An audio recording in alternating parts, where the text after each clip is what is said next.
Kanjuruhan. Kanjuruhan adalah sebuah kerajaan bercorak Hindu di Jawa Timur yang pusatnya berada di dekat kota Malang sekarang. Kanjuruhan diduga telah berdiri pada abad ke-8 Masehi, yaitu sezaman dengan kerajaan Taruma di sekitar Bekasi dan Bogor sekarang. Bukti tertulis mengenai kerajaan ini adalah Prasasti Dinoyo. Rajanya yang terkenal adalah Gajayana. Adapun peninggalannya antara lain adalah Candi Badut dan Candi Karangbesuki. Zaman dahulu kala, ketika Pulau Jawa diperintah oleh raja-raja yang tersebar di daerah-daerah, seperti Raja Purnawarman memerintah di Kerajaan Tarumanegara, Maharani Sima memerintah di Kerajaan Kalingga atau Holing, dan Raja Sanjaya memerintah di Kerajaan Mataram kuno di Jawa Timur. Terdapat pula sebuah kerajaan yang aman dan makmur. Kerajaan itu berada di daerah Malang sekarang, di antara Sungai Berantas dan Sungai Metro, di dataran yang sekarang bernama Dinoyo, Merjosari Tlogomas, dan Ketawang Gede di Kecamatan Lowokwaru, Malang. Kerajaan itu bernama Kanjuruhan. Bagaimana kerajaan Kanjuruhan itu bisa berada dan berdiri di lembah antara Sungai Berantas dan Kalimetro di lereng sebelah timur Gunung Kawi yang jauh dari jalur perdagangan, pantai atau laut? Kita tentunya ingat bahwa pedalaman Pulau Jawa terkenal dengan daerah agraris, dan di daerah tersebut semacam itulah yang muncul pusat-pusat aktivitas kelompok masyarakat yang berkembang menjadi pusat pemerintahan. Rupa-rupanya sejak awal abad Masehi, agama Hindu dan Buddha yang menyebar di seluruh kepulauan Indonesia bagian barat dan tengah pada sekitar abad ke-6 dan 7 Masehi, sampai pula di daerah pedalaman Jawa bagian timur, antara lain Malang. Karena Malanglah kita mendapat bukti-bukti tertua tentang adanya aktivitas pemerintahan kerajaan yang bercorak Hindu di Jawa bagian timur. Bukti itu adalah Prasasti Dinoyo yang ditulis pada tahun Saka 682, atau kalau dijadikan tahun Masehi ditambah 78 tahun, sehingga bertepatan dengan tahun 760 Masehi. Disebutkan seorang raja yang bernama Dewa Singa memerintah keratonnya yang amat besar yang disucikan oleh api Sang Siwa. Raja Dewa Singa mempunyai putra bernama Liswa yang setelah memerintah menggantikan ayahandanya menjadi raja bergelar Gajayana. Pada masa pemerintahan Raja Gajayana, kerajaan Kanjuruhan berkembang pesat, baik pemerintahan, sosial, ekonomi maupun seni dan budaya. Dengan sekalian para pembesar negeri dan segenap rakyatnya, Raja Gajayana membuat tempat suci pemujaan yang sangat bagus untuk memuliakan Resi Agastya. Sang raja juga menyuruh membuat arca Sang Resi Agastya dari batu hitam yang sangat elok, sebagai pengganti arca Resi Agastya yang dibuat dari kayu oleh nenek Raja Gajayana. Di bawah pemerintahan Raja Gajayana, rakyat merasa aman dan terlindungi.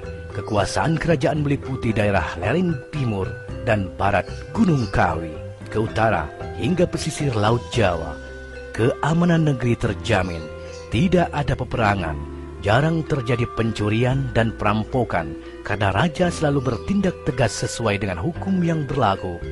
Dengan demikian, rakyat hidup aman, tentram, dan terhindar dari malapetaka. Raja Gajayana hanya mempunyai seorang putri yang bernama Utejana, seorang putri pewaris tahta kerajaan Kanjuruhan. Ketika dewasa, ia dijodohkan dengan seorang pangeran dari Paradeh bernama Pangeran Janania. Akhirnya, Pangeran Janania bersama Permaisuri Utejana memerintah kerajaan warisan ayahandanya ketika sang Raja Gajayana mangkat. Seperti para leluhurnya, mereka berdua memerintah dengan penuh keadilan. Raja Kanjuruhan semakin mencintai rakyatnya. Demikianlah, secara turun-temurun, kerajaan Kanjuruhan diperintah oleh raja-raja keturunan Raja Dewa Singa. Semua raja itu terkenal akan kebijaksanaannya, keadilan, serta kemurah hatiannya. Pada tahun 1847 Masehi, Kerajaan Mataram kuno di Jawa Tengah diperintah oleh Sri Maharaja Rakai Pikatan Dyah Saladu yang terkenal adil dan bijaksana. Di bawah pemerintahannya, Kerajaan Mataram berkembang pesat. Ia disegani oleh raja-raja lain di seluruh Pulau Jawa. Keinginan untuk memperluas wilayah Kerajaan Mataram kuno selalu terlaksana, baik melalui penaklukan maupun persahabatan. Kerajaan Mataram kuno terkenal di seluruh Nusantara, bahkan sampai ke mancanegara. Wilayahnya luas, kekuasaannya besar, tentaranya kuat, dan penduduknya sangat banyak. Perluasan Kerajaan Mataram kuno itu sampai pula ke Pulau Jawa bagian timur. Tidak ada bukti atau tanda bahwa terjadi penaklukan dengan peperangan antar Kerajaan Mataram kuno dengan Kerajaan Kanjuruhan. Ketika Kerajaan Mataram kuno diperintah oleh Sri Maharaja Rakai Watukura Dyah Balitung, Raja Kanjuruhan menyumbangkan sebuah bangunan candi Perwara atau candi pengiring di kompleks Candi Prambanan yang dibangun oleh Sri Maharaja Rakai Pikatan di tahun 1856 Masehi, dulu bernama Siwa Greha.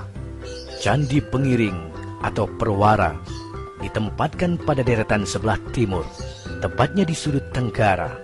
Kegiatan pembangunan semacam itu merupakan suatu kebiasaan bagi raja-raja daerah kepada pemerintah pusat. Maksudnya, agar hubungan kerajaan pusat dan kerajaan di daerah selalu terjalin dan bertambah erat. Kerajaan Kanjuruhan saat itu praktis di bawah kekuasaan Kerajaan Mataram kuno. Walaupun demikian, Kerajaan Kanjuruhan tetap memerintah di daerahnya, hanya setiap tahun harus melapor ke pemerintah pusat. Di dalam struktur pemerintahan Kerajaan Mataram kuno di zaman Dyah Balitung, Raja Kanjuruhan lebih dikenal dengan sebutan Rakyat Kanuruhan, yang artinya penguasa daerah di Kanuruhan. Kanuruhan sendiri rupa-rupanya perubahan bunyi dari Kanjuruhan.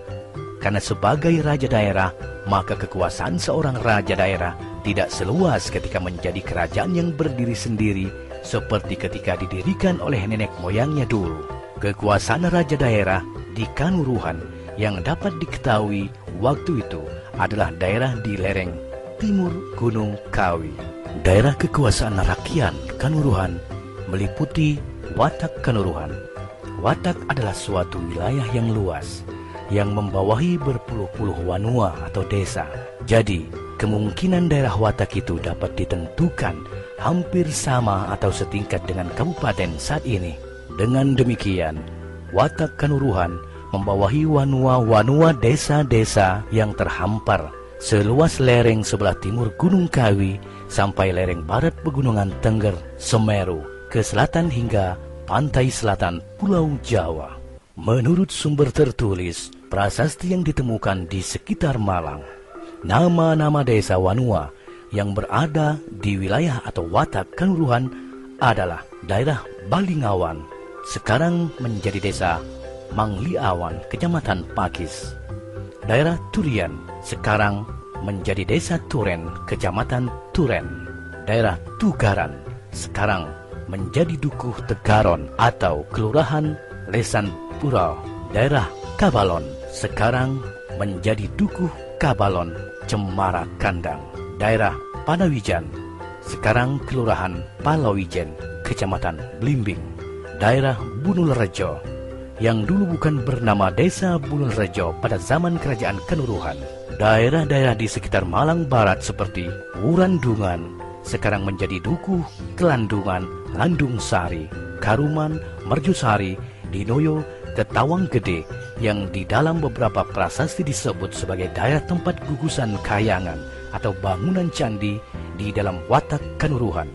Jadi, wilayah kekuasaan rakyat Kanuruhan dapat dikatakan mulai dari daerah Landung Sari Barat, Palawijen Utara, Pakis Timur, dan Turen bagian selatan.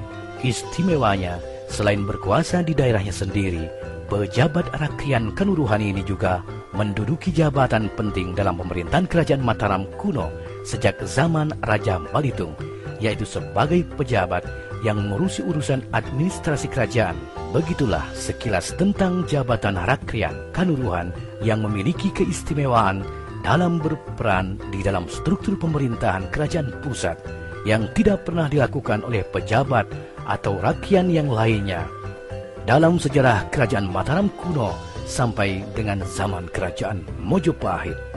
Salam Rahayu dari kami, RPI Raden Panji Ingsun.